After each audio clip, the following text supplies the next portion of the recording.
Student, पिछला जो video था उसमें हमने क्या देखा था?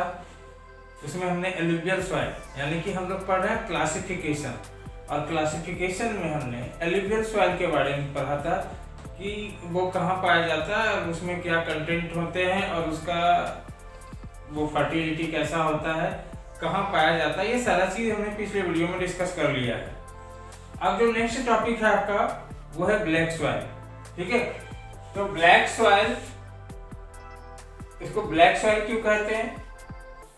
क्योंकि ऐसा नहीं कि ये बोल देंगे कि ये सिर्फ ब्लैक कलर का होता है इसलिए इसको ब्लैक सॉइल कहते हैं। इसके कुछ कैरेक्टरिस्टिक्स को देखेंगे कि आखिर ये ब्लैक सॉइल क्यों होता है। ठीक है, इसको रेगुल सॉइल भी कहते हैं, इस सॉइल को रेगुल सॉइल भी कहते हैं, और जो कॉटन के लिए सुटेबल होता है, कॉटन क्रॉप के लिए क्या होता है?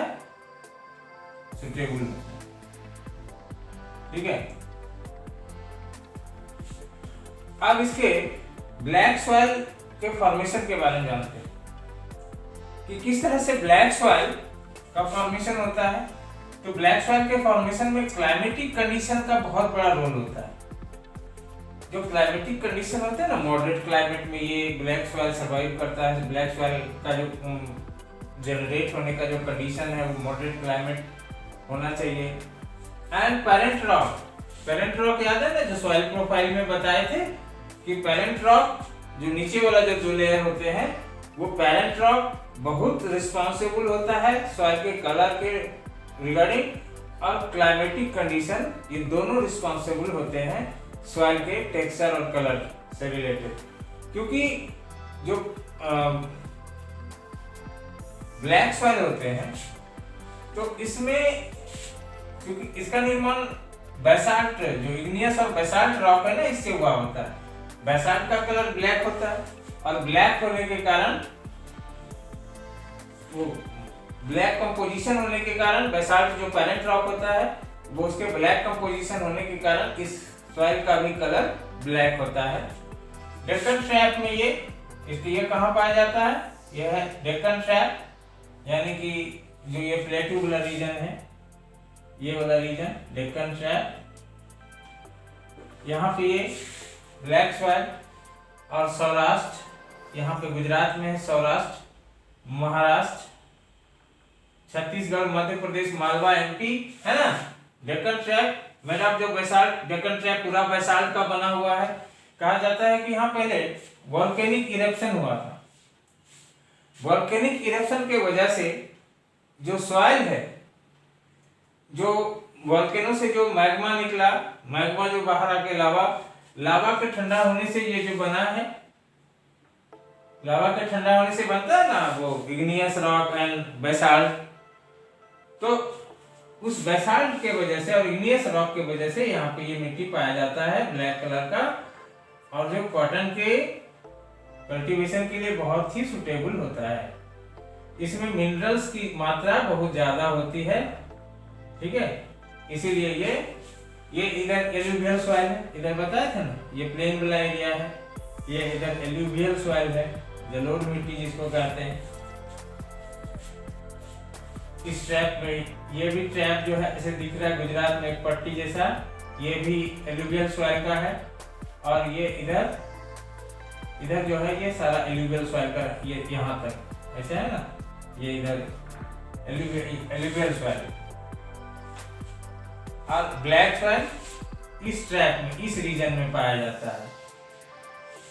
क्यों पाया जाता है? क्योंकि इसका फॉर्मेशन वोल्केनिक इरप्शन के वजह से हुआ है, जिसके लावा के सॉलिडिफिकेशन होने से इस तरह के ब्लैक सॉइल का निर्माण हुआ है, और जो मिनरल से भरपूर होता है, और इसीलिए यहाँ पे कॉटन की खेती के लिए सुटेबल है। प्लेटूज एंड महाराष्ट्र, ये कहाँ पाया जाता है? प्लेटूज ऑफ महाराष्ट्र, महाराष्ट्र का पठार, सौराष्ट्र, गुजरात, मालवा, एमपी एंड छत्तीसगढ़, ये इन सारे जगहों पर ये ब्लैक सॉइल पाया जाता है। सॉइल का जो नेचर है वो कैसा होता है? क्लेली नेचर। इसका जो है चिपकने वाला क्ले आपने देखा है ना, वो किस तरह से जल्दी टूटता नहीं है। क्लेली नेचर होता है, hold water for long time. इसमें मॉइस्चर को होल्ड करने का, वाटर को होल्ड करने का कैपेसिटी होता है लंबे समय तक। जैसे कि आपने घर में देखा होगा आटा गूंथते हुए, आटा को गूंथने पर वो कितना चिपकने वाला होता है, और जब ये ड्राई होता है तो इसमें क्रैक हो जाता है। ड्राई होने पर क्या होता है, इसमें क्रैक पड़ जाता है, और क्रैक होने से भी इस सॉइल को फायदा होता है क्योंकि वो उसमें ऑक्सीजन, हवा जो है अंदर जाता है। तो इतना चीज आपने जान लिया क्लेरी सॉइल के बारे में, यानी कि ब्लैक सॉइल के बारे में। और इसके बारे में कहा जाता है कि ये इतना चिपकता है, जैसे कि आप कभी बरसात में अगर इधर किसी ऐसे जगह ब्लैक सॉइल वाले एरिया में चले जाओ तो आपका जो स्लीपर्स है उसमें बहुत सारा ये मिट्टी चिपक जाएगा। इसीलिए जो किसान जो होते हैं उधर के, वो क्या करते हैं कि जैसे ही फर्स्ट मानसून बारिश होता है, पहली सावर जो होती है, हल्की बारिश जो होती है, उसी के बाद वो जुताई खेतों की कर लेते हैं। क्योंकि अगर ज्यादा बारिश हो गया तो उसमें हल चलाना या ट्रैक्टर वगैरह से किसी तरह से उसकी जुताई नहीं किया जा सकता है, ठीक है, पूरा कीचड़ हो जाएगा। इसीलिए वहाँ के जो फार्मर्स हैं वो पहली बारिश जैसी ही होती है वो फटाफट उसका वो टिलिंग कर देते हैं, ठीक है। इसमें क्या क्या पाया जाता है, कंटेंट एंड क्रॉप्स।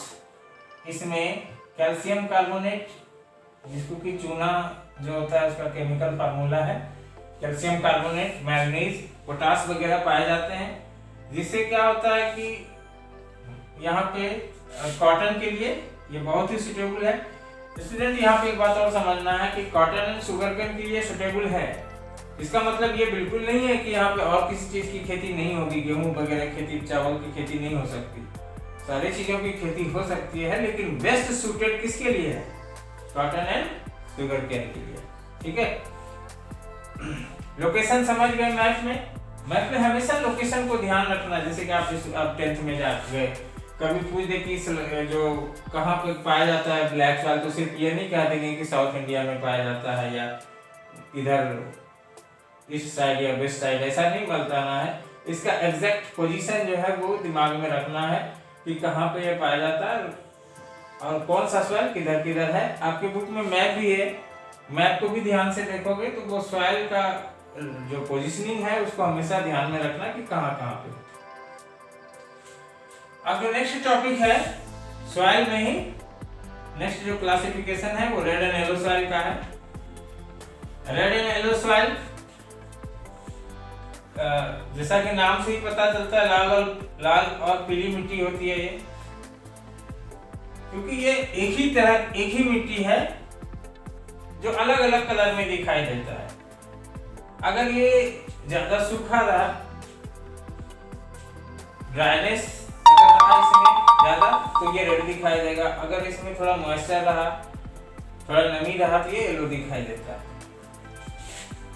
फॉर्मेशन इसका कैसा निर्माण हुआ, किस तरह से निर्माण होता है, क्रिस्टलाइन इग्नियस रॉक। क्रिस्टलाइन याद है आपको, हम बताए थे कि जब वोल्केनो का इरप्शन होता है, ठीक है, तो मैग्मा जो है अंदर से, जो मैग्मा निकलता है, मैग्मा जो अंदर से निकलता है वो बाहर आके ठंडा होता है, सॉलिडिफाई हो जाता है, लेकिन कुछ जो है वो यहीं पर ठंडा हो जाता है अर्थ के इसके अंदर ही।